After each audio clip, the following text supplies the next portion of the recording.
Bismillahirrahmanirrahim. Assalamualaikum warahmatullahi wabarakatuh. Innal hamdalillah nahmadu wa nasta'inuhu wa nastaghfiruh wa na'udzu billahi min syururi anfusina wa min sayyiati a'malina. May yahdihillahu fala mudhillalah wa may yudhlilhu fala hadiyalah. Asyhadu an la ilaha illallah wa asyhadu anna Muhammadan abduhu wa rasuluh. Pertama-tama marilah kita panjatkan puji syukur kehadirat Allah Subhanahu wa taala karena atas berkat rahmat dan nikmatnya kita dapat berkumpul pada pagi hari ini untuk melaksanakan presentasi dari kelompok 1. Salam serta salam tidak lupa kita curahkan kepada junjungan Nabi besar Muhammad sallallahu alaihi wasallam. Baik yang terhormat Ibu Rahmi selaku dosen pengantar manajemen dan yang terhormat teman-teman semua yang berbahagia. Sebelum kami memulai presentasi, izinkan saya memperkenalkan diri ya. Perkenalkan, nama saya Marhamudul Muslim selaku moderator dari kelompok 1. Pada kesempatan kali ini, materi yang akan kita presentasikan yaitu tentang BCG Matrix. Boleh di next itu slide-nya. Baik ya, seperti kata pepatah, tak kenal maka tak sayang, maka saya memperkenalkan kelompok kami. Dari kelompok 1 itu ada Abdul Aziz Fatur Rahman, lalu ada Anissa Salsabila, lalu ada Della Sharon Monica, lalu ada saya sendiri, Marhamudul Muslim, lalu ada Muhammad Bintang Rizky, lalu ada Muhammad Tuki Fadila, dan terakhir ada Nabila Aidah. Baik, langsung aja kita masuk ke materi ya. Untuk materi pertama akan dijelaskan oleh Bintang. Kepada Bintang dipersilahkan. Ya, terima kasih Ma'ruf. Langsung ke materi yang pertama, itu adalah apa itu BCG Matrix. BCG Matrix itu merupakan akronomi dari Boston Consulting Group, sebuah perusahaan konsultan manajemen global. Perusahaan ini didirikan oleh Bruce D. Henderson, alumni Vanderbilt University dan Harvard Business School. Bisa dilanjut. Nah, di sini Bagan adalah alat perencanaan grafis di mana produk dan layanan perusahaan dapat diplot untuk membantu membuat keputusan bisnis utama. Matrix membantu membangun masukan ke proses pengambilan keputusan tetapi tidak memperhitungkan semua kemungkinan faktor yang memungkinkan dihadapi perusahaan. Next. Nah, selanjutnya adalah fungsi BCG Matrix. Fungsi BCG Matrix digunakan untuk mengevaluasi portofolio produk perusahaan dan juga dapat menilai unit bisnis strategis atau strategic business unit atau disingkat SBU, seperti divisi atau perusahaan individu dalam organisasi yang lebih besar. Selanjutnya akan dijelaskan oleh Della. Terima kasih Bintang. Selanjutnya itu ada pangsa pasar dan tingkat pertumbuhan diplot terhadap kuadran yang dikategorikan sebagai kategori pertama itu ada sapi perah atau cow, bisnis dengan pertumbuhan rendah, pangsa tinggi. Lini produk cow atau sapi perah ini termasuk dalam kategori menikmati pangsa pasar yang besar dalam industri yang tumbuh lambat. Ini tuh berarti bahwa mereka mampu menghasilkan pendapatan dalam jumlah yang lebih besar daripada investasi yang dibutuhkan untuk mempertahankan bisnis. Lini produk sapi perah ini dianggap stagnan dan menetap di pasar yang matang dengan produk bisnis yang terus menghasilkan pendapatan. Yang keduanya itu ada Bintang, SARS, yaitu pertumbuhan tinggi, pangsa bisnis tinggi. Seperti namanya ya kan, Bintang itu unit bisnis yang memiliki pangsa besar di industri yang berkembang pesat. Lini produk ini memiliki jalur pasar atau potensi pertumbuhan yang terlihat jelas dan membutuhkan dana jumlah besar untuk memastikan bahwa mereka dapat melawan pesaing dan mempertahankan tingkat pertumbuhan mereka.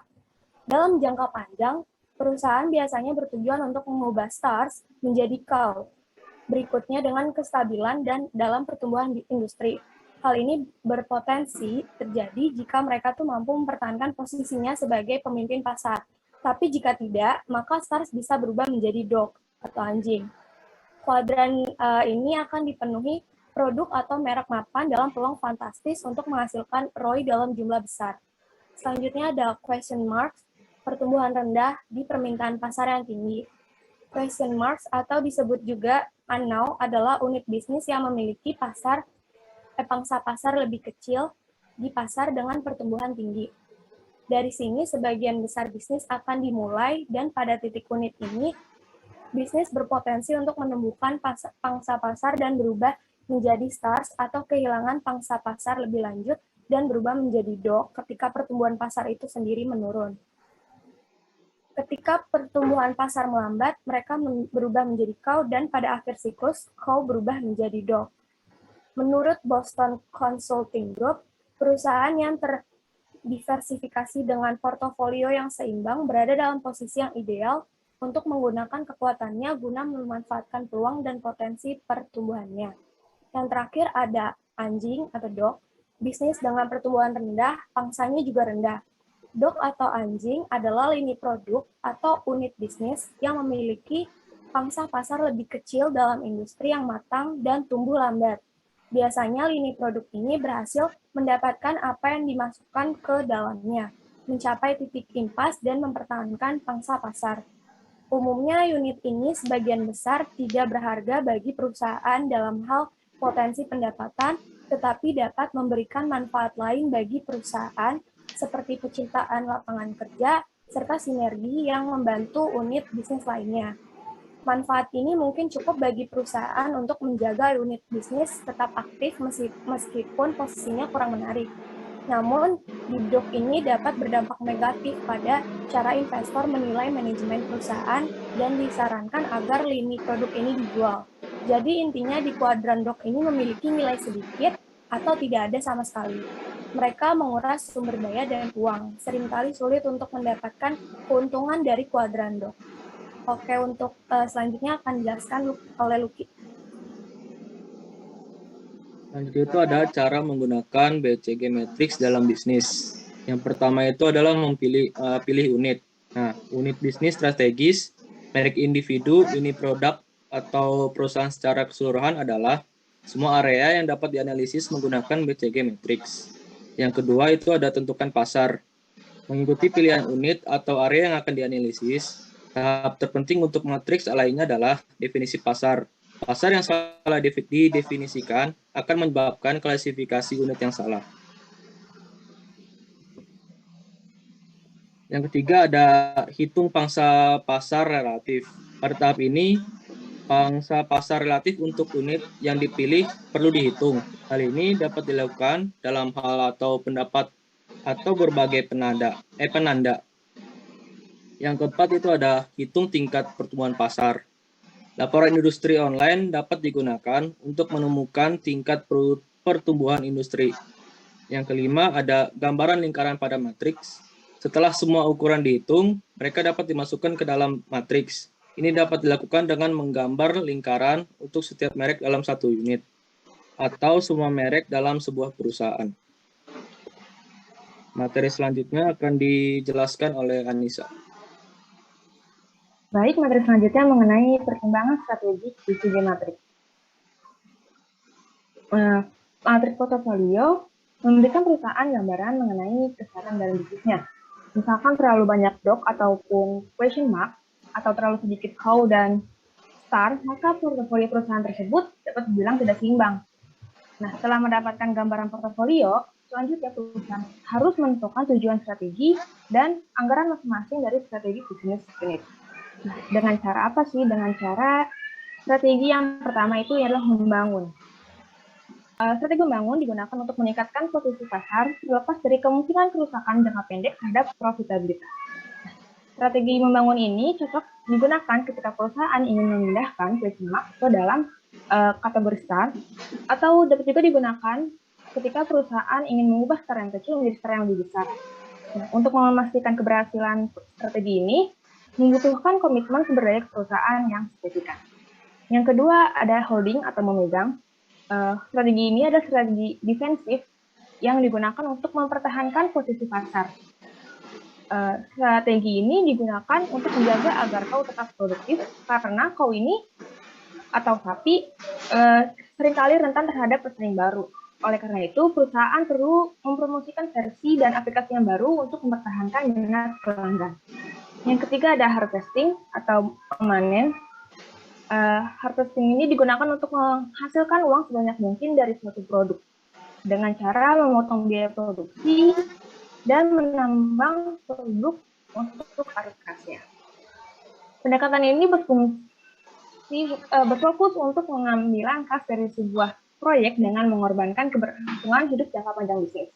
Nah, strategi harvesting ini ada strategi yang cocok untuk melemahkan cow, dog, dan beberapa question mark. Yang terakhir adalah divestasi. Strategi divestasi digunakan untuk menghasilkan uang tunai sehingga dapat digunakan dengan lebih baik di area yang lain. Divestasi digunakan pada question mark dan dog yang tidak dapat dibiayai perusahaan ke posisi pertumbuhan yang lebih baik. Terkadang, strategi divestasi ini dapat menguntungkan baik penjual maupun pembeli. Next.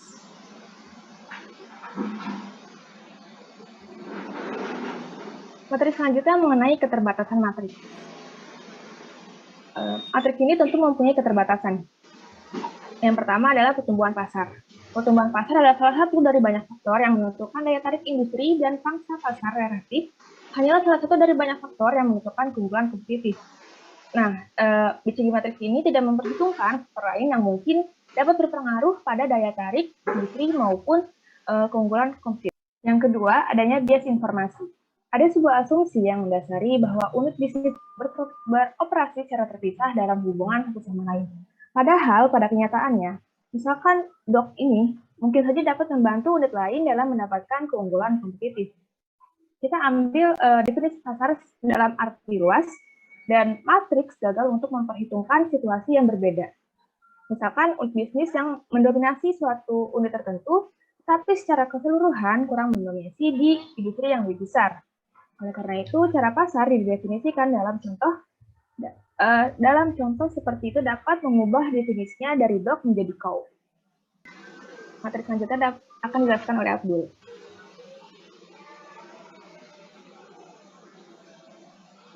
Baik, terima kasih Anissa. Selanjutnya ada kelebihan BCG matriks. Nah, kelebihan dari matriks BCG ini adalah sebagai alat yang digunakan untuk mengambil keputusan yang paling sederhana, yaitu hanya dengan cara membaca grafiknya saja sudah memudahkan orang untuk melihat di mana bisnis mereka. Nah, matriks ini juga berfokus pada arus kas, karakteristik investasi, dan juga kebutuhan di dalam bidang bisnis yang berbeda. Boleh di next. Nah, ada juga kekurangan dari BCG matriks ini. Yang pertama itu dalam matriks ini hanya dua dimensi yang digunakan, yaitu pangsa pasar relatif dengan tingkat pertumbuhan pasar. Yang kedua, sangat sulit untuk memperoleh data mengenai pangsa pasar dan tingkat pertumbuhan pasar. Yang ketiga itu adanya penyederhanaan yang terlalu banyak karena semua perusahaan dianggap sebagai stars, tanda tanya, dog, dan atau sapi perah. Nah, yang keempat ini, metode ini umumnya menganggap bahwa setiap area bisnis tidak bergantung pada area bisnis lain. Padahal, dalam beberapa kasus area bisnis dog dapat membantu lini bisnis lainnya agar memperoleh keuntungan kompetitif. Nah, yang terakhir itu ada matriks. Matriks ini umumnya tidak mendeskripsikan apakah area bisnis atau industri yang berbeda tumbuh seiring berjalannya waktu. Oleh sebab itu, matriks ini tidak memiliki karakteristik temporal. Hal inilah yang menyebabkan adanya variabel lainnya seperti ukuran pasar dan juga keuntungan kompetitif. Boleh di next. Selanjutnya akan dijelaskan oleh Maruf. Baik, terima kasih Abdul. Untuk materi selanjutnya itu ada analisis BCG matriks ya. Kelompok kami mengambil contoh kasus dari PT Indofood sukses makmur Tbk. Boleh di next. Sebelum masuk ke ini ya, analisis BCG-nya, kita memperkenalkan PT dulu kayak sejarahnya. Jadi perusahaan ini didirikan dengan nama PT Panganjaya Inti Kusuma pada tanggal 14 Agustus 1990, lalu kemudian mengalami beberapa perubahan. Pada akhirnya ini perseroan mengubah namanya semula dari PT PT Pangan Jaya Inti Kusuma menjadi PT Indofood Sukses Makmur. Nah, itu tuh berdasarkan keputusan rapat kerja umum luar biasa para pemegang saham yang dituangkan dalam akta risalah rapat nomor 51 tanggal 5 Februari 1994 yang dibuat oleh Benny Kristianto, notaris di Jakarta.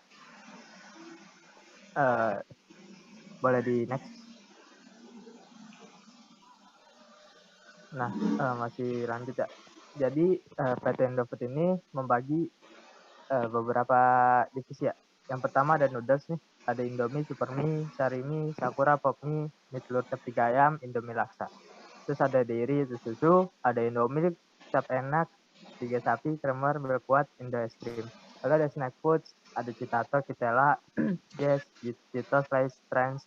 Lalu ada food seasoning, Indofood bumbu racik, Indofood paste, sama Indofood kecap Indofood. Lalu ada nutrition and special food, ada Promina, Sun, GoFit, Profita. Lalu ada beverage atau minuman, ada Ichiocha, Cafe Latte, Club, ada Tekita, Priamin, Tropicana, Twister. Boleh di next. Oke, langsung aja ke analisis BCG-nya. Untuk materi kali ini akan dijelaskan oleh Nabilah. Pada Nabilah, dipersilakan. Baik, terima kasih Makrob. Untuk selanjutnya ini adalah analisis dari PT Indofood, yaitu di kuadran 1 ada question. Divisi dalam kuadran 1 memiliki posisi pangsa pasar relatif yang rendah, tetapi mereka bersaing dalam industri yang bertumbuh pesat. Biasanya kebutuhan kas perusahaan ini tinggi dan pendapatan kasnya rendah. Bisnis ini disebut tanda tanya karena organisasi harus memutuskan apakah akan memperkuat divisi ini dengan menjalankan strategi intensif seperti penetrasi pasar, pengembangan pasar, atau pengembangan produk, atau menjualnya. Pada kuadran ini, PT Indofood Sukses Makmur Tbk tidak menunjukkan pangsa pasar yang relatif rendah, dan di Indonesia untuk produk mie instan yaitu Indomie tidak bersaing dengan industri yang pertumbuhannya pesat. Dilihat bahwa Indomie yang dikeluarkan PT Indofood Sukses Makmur Tbk merupakan market leader mie instan di Indonesia karena memiliki brand yang kuat di benak konsumen dan merupakan perusahaan mie instan pertama di Indonesia. Pada PT Indofood Sukses Makmur Tbk yang berada pada posisi ini adalah Indo Es Krim dan Supermie. Boleh di next. Lalu ada bintang.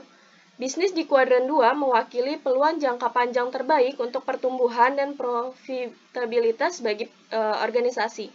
Divisi dengan pangsa pasar relatif yang tinggi dan tingkat pertumbuhan industri yang tinggi seharusnya menerima investasi yang besar untuk mempertahankan dan memperkuat posisi dominan mereka. Kategori ini adalah pemimpin pasar, namun bukan berarti akan memberikan arus kas positif bagi perusahaan karena harus mengeluarkan banyak uang untuk memenangkan pasar dan mengantisipasi para pesaingnya. Integrasi di masa depan, ke belakang dan horizontal, penetrasi pasar, pengembangan produk, dan joint venture merupakan strategi yang sesuai untuk dipertimbangkan divisi ini. Analisis pada PT Indofood Sukses Makmur Tbk, perusahaan memiliki hubungan jangka panjang dilihat dari peluang yang baik dalam pertumbuhan dan laba, di mana mempunyai pangsa pasar yang tinggi. Produk yang dikeluarkan PT Indofood Sukses Makmur digemari oleh semua kalangan, sehingga bagi perusahaan memerlukan investasi. Pada PT Indofood Sukses Makmur Tbk yang berada pada posisi ini adalah kecap Indofood dan bumbu kaldu Indofood. Boleh di next. Lalu ada sapi perah. Divisi yang berposisi di kuadran 3 memiliki pangsa pasar relatif yang tinggi, tetapi bersaing dalam industri yang pertumbuhannya lambat. Disebut sapi perah karena menghasilkan kas lebih dari yang dibutuhkan. Mereka seringkali diperah untuk membiayai sektor usaha yang lain. Banyak sapi perah saat ini adalah bintang di masa lalu. Divisi sapi perah harus dikelola untuk mempertahankan posisi kuatnya selama mungkin. Pengembangan produk atau diversifikasi konsentrik dapat menjadi strategi yang menarik untuk sapi perah yang kuat. Tetapi ketika divisi sapi perah menjadi lemah, maka harus divestasi lebih sesuai dengan yang diterapkan. Analisis PT Indofood Sukses Makmur Tbk pada kuadran ini memiliki pangsa pasar yang relatif tinggi tetapi bersaing dalam pertumbuhan pasar industri yang lambat, sehingga PT Indofood sukses makmur menghasilkan pendapatan yang dapat diperas seperti susu sapi. Hal ini dilihat dari PT Indofood sukses makmur yang memiliki anak perusahaan dan memproduksi berbagai macam produk makanan. Pada PT Indofood sukses makmur Tbk yang berada pada posisi ini adalah Indomie goreng. Boleh di next. Yang terakhir adalah anjing. Divisi kuadran 4 dari organisasi memiliki pangsa pasar relatif yang rendah dan bersaing dalam industri yang pertumbuhannya rendah atau tidak tumbuh. Mereka adalah anjing dalam portofolio perusahaan. Karena posisi internal dan eksternalnya lemah, bisnis ini seringkali dilikuidasi, divestasi atau dipangkas dengan retrenchment. Ketika sebuah divisi menjadi anjing, retrenchment dapat menjadi strategi yang terbaik. Analisis PT Indofood sukses makmur Tbk pada kuadran ini tidak menunjukkan pangsa pasar yang relatif rendah. Namun dilihat saat ini PT Indofood sukses makmur Tbk bersaing pada Indofood yang relatif pertumbuhannya rendah, yaitu mie sedap yang dikeluarkan oleh PT Wings Food. Pada PT Indofood sukses makmur Tbk yang berada pada posisi ini adalah Indomie Mie Noodle, Indomie Laksa, dan lain-lain. Boleh di next. Untuk BCG matriks PT Indofood sukses makmur Tbk di kuadran 1 atau kuadran tanda tanya itu ada Indo Es Krim dan Supermie. Di kuadran 2 atau divisi bintang ada kecap Indofood dan bumbu kaldu Indofood. Di kuadran 3 di divisi sapi perah ada Indomie goreng dan Indomilk. Dan yang terakhir kuadran 4 di divisi anjing ada Indomie Mie Noodles dan Indomie Laksa. Boleh di next. Baik. Terima kasih, mungkin cukup presentasi dari kelompok 1. Kurang lebihnya mohon maaf. Wassalamualaikum warahmatullahi wabarakatuh.